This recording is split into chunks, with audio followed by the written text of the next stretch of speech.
Hello everyone, मी ऋतिका। आजचा दिवस आमच्यासाठी भक्तिमय आहे। गजानन महाराजांच्या प्रकट दिनानिमित्त इचलकरंजीमध्ये गाव भागामध्ये सुंदर पालखी सोहळ्याचे आयोजन करण्यात आले। या पवित्र दिवसाच्या 8 दिवस आधीपासूनच भजन आणि कीर्तनाच्या कार्यक्रमाची सुरुवात होते। या संपूर्ण कार्यक्रमाचे नियोजन, व्यवस्था माझे मामा म्हणजे सासरे योग शिक्षक मोळके सर अत्यंत जबाबदारीने आणि मनापासून करतात। दररोज संध्याकाळी मंदिर परिसरात भजन कीर्तनाचा सुंदर कार्यक्रम रंगतो। गजानन महाराजांच्या नामस्मरणात संपूर्ण वातावरण भक्तिमय आणि आनंदमय बनते आणि आम्ही निघालो पालखीमध्ये सहभागी व्हायला।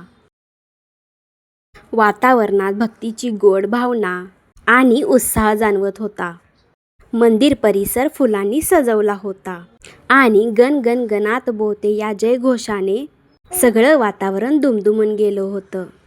गजानन महाराजांचं दर्शन घेऊन आम्ही निघालो पालखीकडे। थोड्याच वेळात गजानन महाराजांची सजवलेली सुंदर पालखी आली।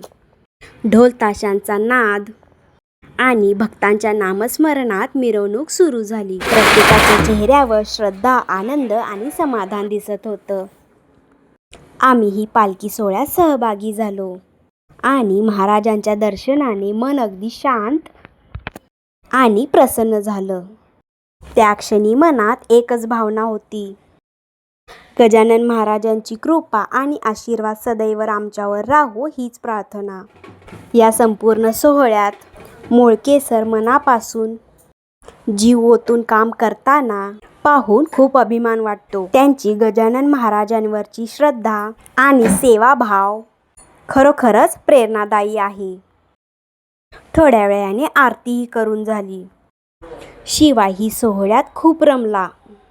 सोहळ्यानंतर मंदिरात प्रसादाचे आयोजन करण्यात आले। साधा पण प्रेमाने दिलेला प्रसाद घेताना मन प्रसन्न झालं। त्या प्रसादामध्ये भक्ती, श्रद्धा आणि सेवाभावाची गोड चव होती। हा क्षण आमच्यासाठी अविस्मरणीय ठरला। गण गण गणात बोलते गजानन महाराज की जय।